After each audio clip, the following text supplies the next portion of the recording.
നമുക്ക് ഒരു കാലത്തും ജയിച്ചു കയറരുത്. കാരണം ജയിക്കുകയാണെന്ന് വെച്ചാൽ ഒരു പ്രാവശ്യം ജയിച്ചാൽ അത് കുറച്ച് നേരെ അത് കൊണ്ടാടാൻ പറ്റില്ല. ஆனால் തോൽവി താങ്ങിയിട്ടേ ഇരിക്കണം. നമസ്കാരം, ചാനൽ 10 വാർത്തകളിലേക്ക് സ്വാഗതം. തോൽവിയിൽ തളരാതെ ഡോക്ടർ കെ പത്മരാജൻ. തിരഞ്ഞെടുപ്പുകളിൽ തുടർച്ചയായി തോറ്റിട്ടും മത്സരത്തിൽ നിന്നും പിന്മാറാൻ പത്മരാജൻ തയ്യാറല്ല.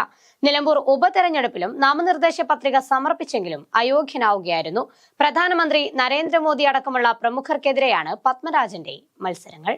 നിലമ്പൂർ ഉപതിരഞ്ഞെടുപ്പിലേതുൾപ്പെടെ 249 തവണയാണ് കണ്ണൂർ പയ്യന്നൂർ കുഞ്ഞിമംഗലം സ്വദേശിയായ ഡോക്ടർ പത്മരാജൻ തിരഞ്ഞെടുപ്പിൽ മത്സരിക്കുന്നത്.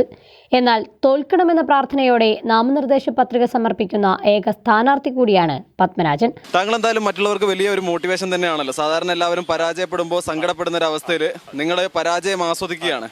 അതിൽ കിട്ടുന്ന ഒരു സന്തോഷം എന്താണ്? അതൊരു വലിയ സന്തോഷമാണ് സാർ. കാരണം നമുക്ക് ഒരു കാലത്തും ജയിച്ചു കയറരുത്. കാരണം ജയിക്കുകയാണെന്ന് വെച്ചാൽ ഒരു പ്രാവശ്യം ജയിച്ചാൽ അത് കുറച്ച് നേരെ അത് കൊണ്ടാടാൻ പറ്റില്ല. ஆனால் തോൽവി താങ്ങിയിട്ടേ ഇരിക്കണം. നമ്മുടെ ഇൻസൾട്ടാണ് നമ്മുടെ ജീവിതത്തിൽ വലിയ പ്രചോദനം. കാരണം നിങ്ങൾ എത്ര നേരം ജയത്തെ കൊണ്ടാടാൻ പറ്റും? തോൽവി എപ്പോഴും താങ്ങാം. അത് നമുക്ക് ഒരു അസറ്റാണ്. അതാണ് എൻ്റെ ദൗത്യം. പ്രധാനമന്ത്രി നരേന്ദ്രമോദി, മുൻ പ്രധാനമന്ത്രിമാരായ മൻമോഹൻ സിംഗ്, AB വാജ്പേയി, PV നരസിംഹറാവു, മുൻ രാഷ്ട്രപതിമാരായ രാംനാഥ് കോവിന്ദ്, പ്രണബ് മുഖർജി, KR നാരായണൻ തുടങ്ങിയ പ്രമുഖർക്കെതിരെയായിരുന്നു പത്മരാജന്റെ മത്സരങ്ങൾ. ഞാൻ 1988 തുടങ്ങിയതാണ് ഇലക്ഷനിൽ മത്സരിക്കാൻ. ഇതുവരെ ഞാൻ വാജ്പേയി, നരസിംഹറാവു, ജയലളിത, കരുണാനിധി, AK ആന്റണി, വയലാർ രവി, യെഡിയൂരപ്പ, ബംഗാരപ്പ, SM കൃഷ്ണ, വിജയമല്ലയ്യ, സദാനന്ദ ഗൗഡ, ജഗദീഷ് ഷെട്ടാർ, സിത്തരാമയ്യ, തற்போதைய കേരള முதல்வர் പിണറായി വിജയൻ, തമിഴ്നാട് முதல்வர் സ്റ്റാലിൻ, നേരത്തെയുള്ള முதல்வர் എടപ്പാടി പഴനിസ്വാമി, ഇവർക്കൊക്കെ എതിരെ നോമിനേഷൻ കൊടുത്തുമായിരുന്നു. ഒരു കാലത്തും ജയിക്കരുത്. എൻ്റെ 248ാമത്തെ നോമിനേഷൻ നിലമ്പൂർ ഇടത്തേർതലിൽ ഇവിടെ മത്സരിച്ചായിരുന്നു, നോമിനേഷൻ കൊടുത്തായിരുന്നു. ഇന്ന് എൻ്റെ നോമിനേഷൻ ഇവിടെ നിന്ന് റിജക്റ്റ് ചെയ്തു. ഞാനിപ്പോൾ തമിഴ്നാട് രാജ്യസഭയിലെ നോമിനേഷൻ കൊടുത്തിട്ട് 249ാമത്തെ നോമിനേഷൻ കൊടുത്തിട്ട് ഇരിക്കുകയാണ്.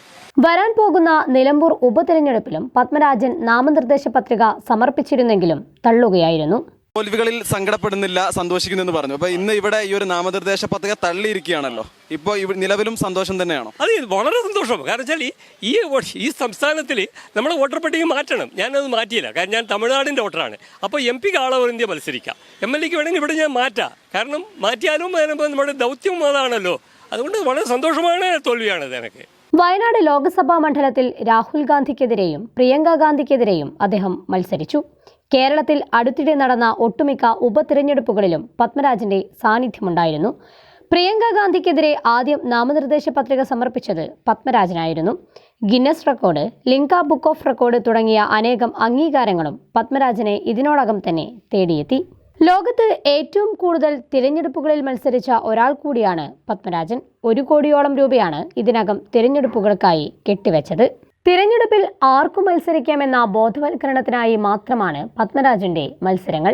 തമിഴ്നാട്ടിലെ സ്വന്തം മണ്ഡലമായ മേട്ടൂരിൽ നിന്ന് 1988 നിയമസഭയിലേക്ക് മത്സരിച്ചായിരുന്നു തുടക്കം. തമിഴ്നാട്ടിലെ ഒരു പഞ്ചായത്ത് തിരഞ്ഞെടുപ്പിൽ മത്സരിച്ചപ്പോൾ 1 വോട്ട് പോലും കിട്ടാത്ത അനുഭവമുണ്ട്. ഏറ്റവും കൂടുതൽ വോട്ട് ലഭിച്ചത് 2011 തിരഞ്ഞെടുപ്പിൽ മേട്ടൂരിൽ നിന്ന് നിയമസഭയിലേക്ക് മത്സരിച്ചപ്പോഴായിരുന്നു.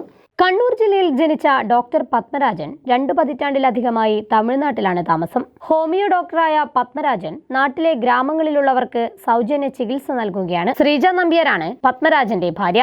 മകൻ ഡോക്ടർ ശ്രീജേഷ് പത്മരാജൻ. തിരഞ്ഞെടുപ്പിൽ മത്സരിക്കാമെന്ന പത്മരാജന്റെ തീരുമാനങ്ങൾ ഇവിടെയും അവസാനിക്കുന്നില്ല. ഇനി വരാൻ പോകുന്ന തിരഞ്ഞെടുപ്പുകളിലും പത്മരാജനെ കാണാനാകും. തോൽവി മാത്രം സ്വപ്നം കാണുന്ന ഏക സ്ഥാനാർത്ഥിയായി. ചാനൽ 10 പെരിന്തൽമണ്ണ. UGS ഗ്രൂപ്പ്, സ്വപ്നങ്ങൾക്ക് വിശ്വാസത്തിന്റെ കയ്യൊപ്പ്.